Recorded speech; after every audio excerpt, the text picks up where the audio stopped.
എന്താണ് ഓസ്റ്റിയോപോറോസിസ്? നമ്മുടെ ശരീരത്തിലെ എല്ലുകൾ കട്ടിയില്ലാതെ സോഫ്റ്റായി പോയിട്ട് പെട്ടെന്ന് പൊട്ടുന്ന ഒരു കണ്ടീഷനെയാണ് നമ്മൾ ഓസ്റ്റിയോപോറോസിസ് എന്ന് പറയാറ്. ഇത് സ്ത്രീകളിലും അതുപോലെ തന്നെ പുരുഷന്മാരിലും കാണാറുണ്ട്. പക്ഷെ പ്രധാനമായും ആർത്തവ വിരാമം വന്ന സ്ത്രീകളിലാണ് ഇത് കൂടുതലായിട്ടും കാണാറ്. നമുക്കറിയാം, നമ്മുടെ എല്ലുകളാണ് നമ്മുടെ ശരീരത്തിന് മൊത്തം ഒരു ശരീരഘടന നൽകുന്നത്, അല്ലെങ്കിൽ നമ്മുടെ ശരീരത്തിൻ്റെ ഓരോ പ്രവർത്തനങ്ങൾക്കും സഹായിക്കുന്നത് നമ്മുടെ ശരീരത്തിലെ എല്ലുകളാണ്. അതിനോടൊപ്പം നിൽക്കുന്ന പേശികളും അതുപോലെ ടെൻഡനുകളും ലിഗമെന്റ്സ് ഒക്കെയാണ് നമുക്ക് ചലിക്കാനുള്ള സഹായങ്ങളൊക്കെ ചെയ്യുന്നത്. ഈ എല്ല് എന്ന് പറയുന്നത്, അല്ലെങ്കിൽ നമ്മുടെ എല്ലുകൾ ഉണ്ടാക്കിയിരിക്കുന്നത് കാൽസ്യം, ഫോസ്ഫറസ് പോലെയുള്ള ധാതുക്കൾ കൊണ്ടാണ്.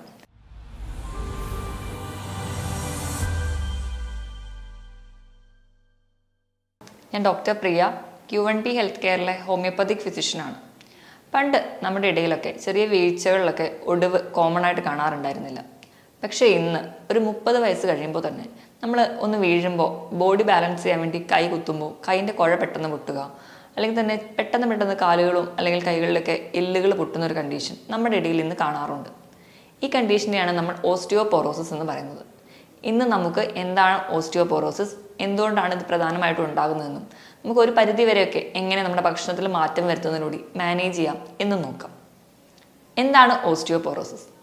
നമ്മുടെ ശരീരത്തിലെ എല്ലുകൾ കട്ടിയില്ലാതെ സോഫ്റ്റായി പോയിട്ട് പെട്ടെന്ന് പൊട്ടുന്ന ഒരു കണ്ടീഷനെയാണ് നമ്മൾ ഓസ്റ്റിയോപോറോസിസ് എന്ന് പറയാറ്. ഇത് സ്ത്രീകളിലും അതുപോലെ തന്നെ പുരുഷന്മാരിലും കാണാറുണ്ട്. പക്ഷെ പ്രധാനമായും ആർത്തവ വിരാമം വന്ന സ്ത്രീകളിലാണ് ഇത് കൂടുതലായിട്ടും കാണാറ്. നമുക്കറിയാം, നമ്മുടെ എല്ലുകളാണ് നമ്മുടെ ശരീരത്തിന് മൊത്തം ഒരു ശരീരഘടന നൽകുന്നത്, അല്ലെങ്കിൽ നമ്മുടെ ശരീരത്തിൻ്റെ ഓരോ പ്രവർത്തനങ്ങൾക്കും സഹായിക്കുന്നത് നമ്മുടെ ശരീരത്തിലെ എല്ലുകളാണ്. അതിനോടൊപ്പം നിൽക്കുന്ന പേശികളും അതുപോലെ ടെൻഡനുകളും ലിഗമെന്റ്സ് ഒക്കെയാണ് നമുക്ക് ചലിക്കാനുള്ള സഹായങ്ങളൊക്കെ ചെയ്യുന്നത്. ഈ എല്ല് എന്ന് പറയുന്നത്, അല്ലെങ്കിൽ നമ്മുടെ എല്ലുകൾ ഉണ്ടാക്കിയിരിക്കുന്നത് കാൽസ്യം, ഫോസ്ഫറസ് പോലെയുള്ള ധാതുക്കൾ കൊണ്ടാണ്. നമ്മൾ കഴിക്കുന്ന ഭക്ഷണത്തിൽ നിന്ന് നമ്മുടെ ശരീരത്തിന് ആവശ്യമുള്ള കാൽസ്യവും ഫോസ്ഫറസും ഒക്കെ നമ്മുടെ ആമാശയത്തിൽ വെച്ചിട്ട് അബ്സോർബ് ചെയ്യും. ഇങ്ങനെ അബ്സോർബ് ചെയ്യുന്നത് നമ്മുടെ ശരീരത്തിലെ പല പ്രവർത്തനങ്ങൾക്കും ആവശ്യമുണ്ട്. അത് നമ്മുടെ രക്തത്തിലൂടെ ചെന്ന് നമ്മുടെ ശരീരത്തിലെ പല പ്രവർത്തനങ്ങളും നടക്കാൻ വേണ്ടി സഹായിക്കും. ഇങ്ങനെ പ്രവർത്തനങ്ങൾക്കൊക്കെ വേണ്ടി ഉപയോഗിച്ച് കഴിഞ്ഞതിന് ബാക്കി മിച്ചമുള്ളത് നമ്മുടെ എല്ലുകളിൽ വന്ന് അടിയും. ഇങ്ങനെ കാൽസ്യവും ഫോസ്ഫറസും ഒക്കെ നമ്മുടെ എല്ലുകളിൽ അടിയുന്നത് കൊണ്ടാണ് നമ്മുടെ എല്ലുകൾക്ക് വേണ്ട ബലം കിട്ടുന്നത്.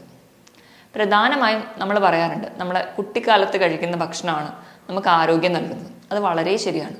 നമ്മളൊരു 30 വയസ്സ് വരെയാണ് നമ്മുടെ എല്ലുകൾ വളരുന്ന സമയം.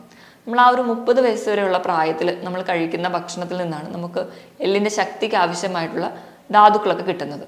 ഒരു 30 വയസ്സ് കഴിയുമ്പോൾ തന്നെ നമ്മുടെ ആ ഒരു ഭക്ഷണ രീതി നല്ലതല്ലെങ്കിൽ അപ്പോൾ തൊട്ട് തന്നെ എല്ലുകൾ പെട്ടെന്ന് പൊടിയുന്നതാണ്. ചിലപ്പോൾ നമ്മൾ വീഴുമ്പോൾ നമ്മുടെ കൈ കുത്തി ഒന്ന് വീണ് കഴിഞ്ഞാൽ പെട്ടെന്ന് നമ്മുടെ കൈയിൻ്റെ കുഴ പൊട്ടുന്നത് കാണാം.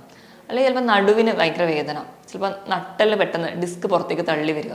ഇങ്ങനെ പല രീതിയിലായിട്ട് ഈ ഒരു ലക്ഷണങ്ങൾ കാണിക്കാറുണ്ട്. അപ്പം നമ്മൾ ഈ ഒരു കണ്ടീഷനെ, ഈ ഒരു ഗ്രൂപ്പ് ഓഫ് സിംറ്റംസിനെയാണ് നമ്മൾ ഓസ്റ്റിയോപോറോസിസ് എന്ന് പറയാറ്. ഞാൻ ആദ്യം പറഞ്ഞ പോലെ തന്നെ 30 വയസ്സ് വരെ നമ്മൾ കഴിക്കുന്ന ഭക്ഷണത്തിൽ നിന്നാണ് നമ്മുടെ എല്ലുകൾക്ക് ശക്തി കിട്ടുക. അത് കഴിഞ്ഞ് നമ്മുടെ ഭക്ഷണത്തിൽ നിന്നൊന്നും ആവശ്യത്തിന് കാൽസ്യം, ഫോസ്ഫറസും നമ്മുടെ ശരീരത്തിന് കിട്ടുന്നില്ലെങ്കിൽ നമ്മുടെ ശരീരം അവർക്ക് വേണ്ട കാൽസ്യം എല്ലിൽ നിന്ന് വലിച്ചെടുക്കാൻ തുടങ്ങും. ഇങ്ങനെ എല്ലിൽ നിന്നും ആവശ്യത്തിനുള്ള കാൽസ്യം നമ്മുടെ ശരീരത്തിലെ രക്തത്തിലേക്ക് വലിച്ചെടുക്കപ്പെടുമ്പോൾ നമ്മുടെ എല്ലുകൾ കട്ടി കുറഞ്ഞ് കുറച്ച് സോഫ്റ്റ് ഉണ്ടാവും. അപ്പോൾ കട്ടി ഉള്ളത് കൊണ്ടാണ് എല്ലുകൾ ഇത്രയും കാലം പൊട്ടാതിരുന്നത്. അപ്പോൾ നമ്മുടെ എല്ല് സോഫ്റ്റ് ആവുന്ന സമയം, അല്ലെങ്കിൽ കട്ടി കുറയുന്ന സമയമാകുമ്പോഴത്തേക്കും എല്ലുകൾ പെട്ടെന്ന് പൊട്ടാൻ കാരണം. ഇതാണ് ഓസ്റ്റിയോപോറോസിസ് ഉണ്ടാവാനുള്ള ഒരു കാരണം. നമുക്ക് എല്ലുകൾ പൊട്ടിക്കഴിയുമ്പോൾ, അല്ലെങ്കിൽ നമ്മൾ വീഴുമ്പോൾ എല്ലുകൾ സ്ഥിരമായിട്ട് ഇങ്ങനെ ഒരു പൊട്ടൽ കാണിക്കുമ്പോൾ മാത്രമേ നമ്മൾ ഓസ്റ്റിയോപോറോസിസ് എന്നൊരു കണ്ടീഷൻ നമുക്ക് ഉണ്ടെന്ന് തിരിച്ചറിയുള്ളൂ. അപ്പം ഇത് വരാതിരിക്കാൻ നമ്മുടെ ചെറുപ്പത്തിലെ നമ്മുടെ ഭക്ഷണ രീതി നല്ല രീതിയിൽ ചിട്ടപ്പെടുത്തുകയാണെങ്കിൽ ഒരു പരിധി വരെയൊക്കെ നമുക്ക് ഓസ്റ്റിയോപോറോസിസ് തടയാൻ പറ്റും. ഇനി എന്തൊക്കെ കാരണങ്ങൾ കൊണ്ടാണ് ഓസ്റ്റിയോപോറോസിസ് ഉണ്ടാകുന്നതെന്ന് നോക്കാം. ഏറ്റവും പ്രധാനപ്പെട്ട കാരണം അമിതവണ്ണമാണ്. അമിതവണ്ണമുള്ളപ്പോൾ നമുക്കറിയാം, നമ്മുടെ എല്ലുകൾക്കൊന്നും വേണ്ട രീതിയിൽ നമ്മുടെ ശരീരത്തിൻ്റെ ഭാരം താങ്ങാൻ പറ്റാതെ വരും. അങ്ങനെ വരുമ്പോൾ എല്ലിന് ഒരു ബലക്കുറവ് വരാം. അതുവഴി നമുക്ക് ഓസ്റ്റിയോപോറോസിസ് വരാം.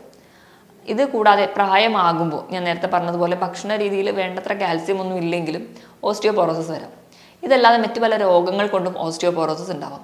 ഹൈപ്പോതൈറോയിഡിസം, തൈറോയ്ഡ് ഗ്രന്ഥിക്ക് എന്തെങ്കിലും രോഗങ്ങൾ ബാധിച്ചാൽ അതുമൂലം ഓസ്റ്റിയോപോറോസിസ് ഉണ്ടാവും. ചില മരുന്നുകൾ, പ്രത്യേകിച്ച് സ്റ്റിറോയിഡൊക്കെ കണ്ടിന്യൂസ് ആയിട്ട് കഴിക്കുന്നതിൻ്റെ ഭാഗമായിട്ട് ഓസ്റ്റിയോപോറോസിസ് ഉണ്ടാവുന്നതായിട്ട് കാണാം.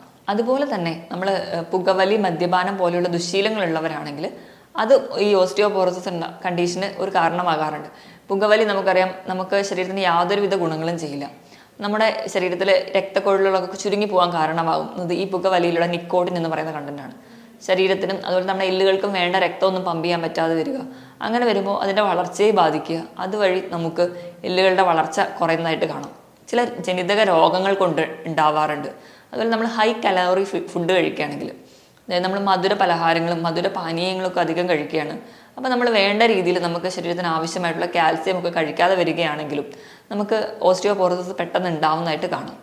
ഇതുപോലെ തന്നെ ആർത്തവവിരാമം വരുമ്പോൾ നമ്മുടെ ശരീരത്തിൽ സ്ത്രീകളുടെ കാണുന്ന ഹോർമോണാണ് ഈസ്ട്രോജൻ.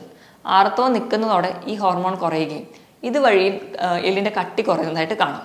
ഇതിനെല്ലാം പുറമെ ഏറ്റവും പ്രധാനപ്പെട്ട ഒരു കാരണമാണ് നമ്മൾ ആവശ്യത്തിന് വെയിൽ കൊള്ളുന്നില്ല. വെയിൽ കൊണ്ടില്ലെങ്കിൽ എങ്ങനെയാണ് ഓസ്റ്റിയോപോറോസിസ് വരുന്നത്? നമ്മൾ വെയിൽ കൊള്ളുമ്പോൾ നമ്മുടെ ശരീരത്തിൽ ഉണ്ടാകുന്ന വൈറ്റമിനാണ് വൈറ്റമിൻ ഡി. നമ്മുടെ ശരീരത്തിൽ നമ്മൾ എത്ര ഭക്ഷണത്തിലൂടെ കാൽസ്യം കഴിച്ചാലും അത് നമ്മുടെ ശരീരത്തിൽ ആഗീകരണം ചെയ്യണമെങ്കിൽ വൈറ്റമിൻ ഡി വേണം. അപ്പം നമ്മൾ ഇന്നത്തെ ഒരു ജീവിതശൈലിയിൽ നമ്മൾ ഫുൾ വെയിലൊന്നും കൊള്ളാതെ വണ്ടിയിൽ തന്നെ യാത്ര ചെയ്യുക, അല്ലെങ്കിൽ മുറ്റത്തോടെ ഒന്നും ഇറങ്ങാതിരിക്കുക, അങ്ങനത്തെ ഒരു ലൈഫ് സ്റ്റൈലൊക്കെ ആകുമ്പോൾ നമുക്ക് വേണ്ടത്ര രീതിയിൽ വൈറ്റമിൻ ഡി കിട്ടാതെ വരും. വൈറ്റമിൻ ഡി കിട്ടാത്തത് കൊണ്ട് തന്നെ കാൽസ്യം ശരീരത്തിൽ ആവശ്യത്തിന് അബ്സോർബ് ചെയ്യാൻ പറ്റാതെ വരും. അതുവഴിയും നമുക്ക് ഓസ്റ്റിയോപോറോസിസ് ഉണ്ടാവാം. അതുപോലെ തന്നെ വ്യായാമക്കുറവ്. നമ്മൾ ഒരു അവയവങ്ങൾ ഉപയോഗിക്കുമ്പോൾ മാത്രമേ അതിൻ്റെ പ്രവർത്തനം കുറച്ചും കൂടി മെച്ചപ്പെടുള്ളൂ. നമ്മൾ നല്ലോണം ഭക്ഷണമൊക്കെ കഴിക്കുന്നുണ്ട്, ബോഡി വെയിറ്റ് ഒക്കെ ആവശ്യത്തിനുണ്ട്, പ്രത്യേകിച്ച് വ്യായാമം ഒന്നും ഇല്ലെങ്കിൽ നമ്മുടെ ശരീരത്തിന് പ്രത്യേകിച്ച് ഒരു എക്സസൈസ് കൊടുക്കാതിരുന്നു കഴിഞ്ഞാലും അതിന് വേണ്ടത്ര ബലം കിട്ടാതെ വരും. അതുവഴി നമുക്ക് ഓസ്റ്റിയോപോറോസിസ് പോലെയുള്ള കണ്ടീഷൻസ് ഉണ്ടാവാറുണ്ട്. നമ്മുടെ ശരീരത്തിൽ ഒരു ദിവസം വേണ്ട കാൽസ്യത്തിൻ്റെ അളവ് എന്ന് പറഞ്ഞാൽ 1 ഗ്രാമാണ്. 1 ഗ്രാം എന്ന് പറഞ്ഞാൽ ഏകദേശം 1000 മില്ലിഗ്രാം മുതൽ ഒരു 1200 മില്ലിഗ്രാം വരെ കാൽസ്യമാണ് നമുക്ക് ഒരു ദിവസം വേണ്ടത്. ഇനി നമുക്ക് ഓസ്റ്റിയോപോറോസിസ് ഉണ്ടാകുന്നതിൻ്റെ ലക്ഷണങ്ങൾ എന്തൊക്കെയാണെന്ന് നോക്കാം.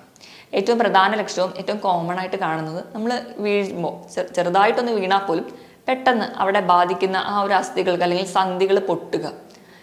ഞാൻ നേരത്തെ പറഞ്ഞതുപോലെ കൈ കുത്തി വീണ പെട്ടെന്ന് കൈൻ്റെ കുഴ പൊട്ടുക. ചിലപ്പോൾ കുറച്ച് പ്രായമായവരൊക്കെ ആണെങ്കിൽ ബാത്റൂമിലൊക്കെ തെന്നി വീണ് കഴിഞ്ഞാൽ പെട്ടെന്ന് കാലിന് ഒടിവ് വരിക, എല്ലുകൾ പൊട്ടുന്ന ഒരു കണ്ടീഷനായിട്ടാണ് കൂടുതലും കാണിക്കുക. ഇത് കൂടാതെ തന്നെ നമുക്ക് ചെറിയ തോതിൽ നമ്മുടെ ഹൈറ്റിന് കുറവ് വരുന്ന പോലെ കാണാം. അതിന് പ്രധാന കാരണം എന്ന് പറഞ്ഞു കഴിഞ്ഞാൽ നമുക്കറിയാം, നമ്മുടെ കശേരുകളുടെ ഇടയിൽ ഡിസ്ക് എന്ന് പറയുന്ന ഒരു അവയവമുണ്ട്. അതായത് ഇവയാണ് ഷോക്ക് അബ്സോർബറായിട്ട് നമ്മളെ സഹായിക്കുന്നത്. ഇപ്പം നമ്മൾ വണ്ടിയിലോ അല്ലെങ്കിൽ പ്രത്യേകിച്ച് ഓട്ടോയിലൊക്കെ യാത്ര ചെയ്യുമ്പോൾ പെട്ടെന്ന് ഗട്ടറിൽ വീഴുമ്പോൾ ചിലർ പറയാറുണ്ട്, അയ്യോ കഠിനമായ നടുവേദന വന്നു. ഈ ഒരു സമയത്ത് നമ്മുടെ കശേരുകളുടെ ഇടയിലുള്ള ഡിസ്കുകൾ പുറത്തേക്ക് വരുന്നതാണ്. ഇങ്ങനെ ഓസ്റ്റിയോപോറോസിസ് പോലെയുള്ള കണ്ടീഷനുള്ളവർക്ക് ഈ ഡിസ്ക് ബൾജ് കൂടുതലായിട്ട് കാണാം. ഇതിൻ്റെ ഭാഗമായിട്ട് അവർ ഹൈറ്റിൽ നേരിയ വ്യത്യാസം കാണാറുണ്ട്. അതുപോലെ തന്നെ നമ്മുടെ നെഞ്ചിൻ്റെ ഭാഗത്ത് ലെങ്സിൻ്റെ ഭാഗത്തുള്ള അസ്ഥികൾക്കും അതുപോലെ തന്നെ മസിൽസിനൊക്കെ വേദന വരിക, അല്ലെങ്കിൽ ആ ഒരു ഭാഗത്ത് കൂനലായിട്ട് പ്രസൻറ്റ് ചെയ്യുക. ഇങ്ങനെ നമ്മുടെ കൈകാലുകൾക്ക് വേദന, അല്ലെങ്കിൽ കുറച്ച് നടക്കുമ്പോഴേക്കും ഒരു ബലക്കുറവ്, ഇപ്പം എന്തെങ്കിലും ഒരു വസ്തുക്കളൊക്കെ എടുക്കണമെങ്കിൽ നമ്മുടെ കൈക്കൊരു ശക്തി ഇല്ലാത്ത പോലെ തോന്നുക, പെട്ടെന്നുണ്ടാകുന്ന മുട്ടുവേദന, നടുവേദന പോലെയുള്ള സന്ധി വേദനകൾ, ഇതൊക്കെ ഓസ്റ്റിയോപോറോസിസിൻ്റെ ഒരു ലക്ഷണമാണ്. ഇതോടൊപ്പം തന്നെ നമുക്ക് ശരീരത്തിന് ആസകലം വേദന വരിക, രാവിലെ എണീക്കുമ്പോൾ തന്നെ കഠിനമായ ക്ഷീണം, ജോലിയൊന്നും ചെയ്യാൻ തോന്നാത്തൊരവസ്ഥ, എല്ലുകൾക്ക് വേദന, അതുപോലെ നമ്മുടെ സന്ധികളുടെ വേദന മാറി മാറി വരുന്നത് കാണാം. ചിലപ്പോൾ കൈകൾക്കായിരിക്കും വേദന, കൈൻ്റെ വിരലുകൾക്കായിരിക്കും വരിക, ചിലപ്പോൾ അത് കാലിലെ സന്ധിയിലേക്ക് വരാം. ഇങ്ങനെ വേദന വിട്ടുമാറാത്തൊരവസ്ഥ, ഇതൊക്കെ ഓസ്റ്റിയോപോറോസിസിൻ്റെ ഭാഗമായിട്ട് ഇന്ന് പലരിലും കാണുന്ന ലക്ഷണങ്ങൾ മാത്രമാണ്. ഇനി നമുക്ക് ഇങ്ങനെ ഓസ്റ്റിയോപോറോസിസ് പോലെയുള്ള കണ്ടീഷൻ നമുക്ക് ഉണ്ടെങ്കിൽ നമുക്കത് എങ്ങനെ തിരിച്ചറിയാം, അതിന് നമ്മൾ എന്തൊക്കെ ടെസ്റ്റുകളാണ് ചെയ്യുന്നതെന്ന് നോക്കാം. ഏറ്റവും പ്രധാനമായിട്ട് ഇപ്പം ഇങ്ങനെ ഒരു കേസൊക്കെ തോന്നുകയാണെങ്കിൽ നമ്മൾ കാൽസ്യത്തിൻ്റെ ലെവൽ രക്തത്തിൽ നോക്കും. അതിനോടൊപ്പം തന്നെ നമ്മൾ വൈറ്റമിൻ ഡി രക്തത്തിൽ എത്രയുണ്ട് എന്ന് നോക്കും. ഇത് രണ്ടും ലെവൽ നോർമൽ ആണെങ്കിൽ അതൊരിക്കലും ഓസ്റ്റിയോപോറോസിസ് ആയിരിക്കില്ല. പക്ഷേ ഇത് കുറവാണെങ്കിലാണ് നമ്മൾ ഓസ്റ്റിയോപോറോസിസ് പോലെയുള്ള കണ്ടീഷൻസ് നോക്കാറ്. ഇതിനോടൊപ്പം തന്നെ ഇപ്പോൾ ഡിസ്കിനൊക്കെ കംപ്ലൈൻറ്റ് ഉണ്ടോ എന്ന് അറിയാൻ വേണ്ടിയിട്ട് എക്സ്റേ എടുത്ത് നോക്കാറുണ്ട്. ഇതിനെല്ലാം പുറമെ നമ്മൾ ഒരു കൺഫേം ചെയ്യാൻ വേണ്ടിയിട്ട് ചെയ്യുന്നത് ഡെക്സാ സ്കാനാണ്. അതായത് ബോൺ മിനറൽ ഡെൻസിറ്റി നോക്കാനാണ്. ഇപ്പോൾ നമ്മൾ പെട്ടെന്ന് വീഴുമ്പോഴൊക്കെ പെട്ടെന്ന് ഒടിവുണ്ടാവുക, ഇങ്ങനത്തെയുള്ള കണ്ടീഷൻസൊക്കെ ഉള്ളവരെ നമ്മൾ തീർച്ചയായിട്ടും ഡെക്സാ സ്കാനും വിടാറുണ്ട്. അതുപോലെ തന്നെ 65 വയസ്സിന് ശേഷമുള്ളവർക്ക് വിട്ടുമാറാത്ത നടുവേദന, അതുപോലെ പെട്ടെന്നുണ്ടാകുന്ന ഒടിവുകൾ, ഇതൊക്കെ സ്ഥിരമായിട്ട് നിൽക്കുകയാണെങ്കിൽ അവരെ ഒന്ന് റൂൾ ഔട്ട് ചെയ്യാൻ വേണ്ടി തന്നെ ഒരു 65 വയസ്സിന് ശേഷം എല്ലാവർക്കും തന്നെ ഇന്ന് ഡെക്സാ സ്കാൻ എടുക്കുന്നുണ്ട്. അപ്പം ഇതിലൂടെ നമുക്ക് ബോണിൻ്റെ മിനറൽ ഡെൻസിറ്റി കണ്ടുപിടിക്കാനും പറ്റും. അതുവഴി നമുക്ക് ഓസ്റ്റിയോപോറോസിസ് ആണോ എന്ന് ഉറപ്പുവരുത്താനും പറ്റും. ഇനിയിപ്പോൾ ഓസ്റ്റിയോപോറോസിസ് ആണെങ്കിൽ തന്നെ നമുക്കത് എങ്ങനെയൊക്കെ മാനേജ് ചെയ്യാമെന്ന് നോക്കാം. ഏറ്റവും പ്രധാനമായിട്ട് നമ്മുടെ ജീവിതശൈലിയിലൊക്കെ വരുത്തേണ്ട മാറ്റങ്ങൾ എന്തൊക്കെയാണെന്ന് നോക്കാം. അപ്പോൾ നമ്മൾ കഴിക്കുന്ന ഭക്ഷണം, അതിൽ വരുത്തേണ്ട മാറ്റങ്ങൾ ആദ്യം നമുക്ക് നോക്കാം. ഞാൻ പറഞ്ഞതുപോലെ 30 വയസ്സ് വരെയാണ് നമ്മുടെ എല്ലുകളൊക്കെ വളർച്ച പൂർണ്ണമാകുന്നത്. ഈ ഒരു കാലയളവിൽ മാക്സിമം കാൽസ്യം അടങ്ങിയ ഭക്ഷണങ്ങൾ, ഫോസ്ഫറസ് അടങ്ങിയ ഭക്ഷണങ്ങൾ കൂടുതലായിട്ട് കഴിക്കുക. നമുക്കറിയാം ഒരു ദിവസം നമുക്ക് വേണ്ടത് 1000 മുതൽ 1200 മില്ലിഗ്രാം കാൽസ്യമാണ്. അപ്പം നമ്മൾ കാൽസ്യം വേണമെന്ന് പറയുമ്പോൾ തന്നെ നമ്മൾ ഒരു ഗ്ലാസ് പാല് കുടിച്ചാൽ മതി എന്ന് വിചാരിക്കും. പക്ഷെ ഒരു ഗ്ലാസ് പാലിൽ വെറും 300 മില്ലിഗ്രാം മാത്രമേ കാൽസ്യം അടങ്ങിയിട്ടുള്ളൂ. അപ്പം ഒരു ഗ്ലാസ് പാല് കുടിക്കുന്നതുകൊണ്ട് മാത്രമാവില്ല. അതിനോടൊപ്പം തന്നെ ധാരാളം ഇലക്കറികൾ കഴിക്കുക.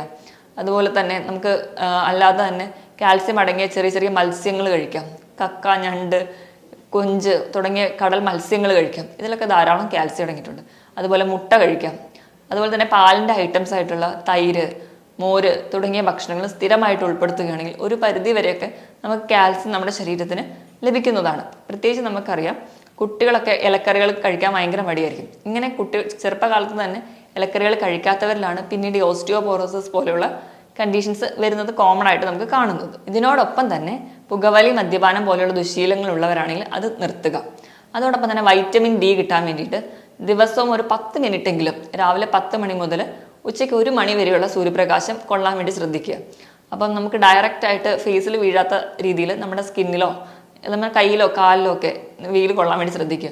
ഇപ്പം തീരെ സമയമില്ലെങ്കിൽ അറ്റ്ലീസ്റ്റ് നമ്മുടെ വീടിൻ്റെയൊക്കെ ബാൽക്കണിയിൽ നിന്നിട്ടെങ്കിലും സ്ഥിരമായിട്ട് ഇളം വെയിൽ കൊള്ളുന്നത് നമുക്ക് നല്ലതാണ്. ഇങ്ങനെ വൈറ്റമിൻ ഡി ഉണ്ടെങ്കിൽ മാത്രമേ നമുക്ക് ശരീരത്തിൽ നിന്ന് കാൽസ്യം അബ്സോർബ് ചെയ്യാൻ പറ്റുള്ളൂ. അമിത വണ്ണമുള്ളവരൊക്കെ ആണെങ്കിൽ ശരീരഭാരം നിയന്ത്രിക്കാൻ വേണ്ടി ശ്രദ്ധിക്കുക. നമുക്ക് ആവറേജ് വേണ്ട ബോഡി വെയിറ്റ് എത്രയാണെന്ന് കാൽക്കുലേറ്റ് ചെയ്ത് അതിനനുസരിച്ച് മാത്രം ബോഡി വെയിറ്റ് കൊണ്ടുപോകാൻ വേണ്ടി ശ്രദ്ധിക്കുക. ഓവർ വെയിറ്റ് ഒക്കെ ഉള്ളവരാണെങ്കിൽ സ്ഥിരമായിട്ട് നമുക്ക് വ്യായാമം ചെയ്യുക. നമ്മുടെ ഹാർട്ട് റേറ്റ് കൂടുന്ന രീതിയിലുള്ള വ്യായാമങ്ങൾ ചെയ്യാം. എയറോബിക് എക്സസൈസുകൾ ചെയ്യാം, ജോഗിങ് ചെയ്യാം, നീന്തൽ, അതുപോലെ തന്നെ സൈക്ലിംഗ് തുടങ്ങിയ വ്യായാമങ്ങൾ സ്ഥിരമായിട്ട് ചെയ്യാം. ആഴ്ചയിൽ 5 ദിവസമെങ്കിലും 45 മിനിറ്റ് മുതൽ 1 മണിക്കൂർ വരെ സ്ഥിരമായിട്ട് വ്യായാമം ചെയ്യുകയാണെങ്കിൽ നമുക്കൊരു പരിധിവരെ എല്ലുകളുടെ ബലവും കൂടാൻ പറ്റും. അതുപോലെ തന്നെ നമ്മുടെ ശരീരഭാരം നിയന്ത്രിക്കാനും പറ്റും. അപ്പം ഞാൻ ഈ പറഞ്ഞ രീതിയിലെല്ലാം ഭക്ഷണം കൂടുതലായിട്ട് ശ്രദ്ധിച്ച് കഴിക്കാൻ വേണ്ടി ശ്രദ്ധിക്കുക. അതുപോലെ തന്നെ നമുക്ക് ഭക്ഷണത്തിൽ നിന്ന് വൈറ്റമിൻ ഡി കിട്ടുന്നത് വളരെ കുറവാണെന്ന് എപ്പോഴും നമ്മൾ ഓർക്കണം. മാക്സിമം അതിൽ നിന്ന് കിട്ടുന്ന മുട്ടയുടെ മഞ്ഞയിൽ നിന്ന് മാത്രമാണ് വൈറ്റമിൻ ഡി കിട്ടുക. മാക്സിമം നമ്മൾ വെയിൽ കൊള്ളുക. അതുപോലെ തന്നെ ദിവസം ഒരു 2 മുതൽ 3 ലിറ്ററോളം വെള്ളം കുടിക്കുക. ഇങ്ങനെയൊക്കെ ചെയ്താൽ നമ്മുടെ ശരീരത്തിൻ്റെ ആരോഗ്യം മെയിൻറ്റെയിൻ ചെയ്യുകയാണെങ്കിൽ ഒരു പരിധി വരെ ഓസ്റ്റിയോപോറോസിസ് മാത്രമല്ല പല രോഗങ്ങളും നമുക്ക് അകറ്റി നിർത്താൻ പറ്റും. മറ്റൊരു ഹെൽത്ത് ടോപ്പിക്കുമായിട്ട് വീണ്ടും കാണുന്നത് വരെ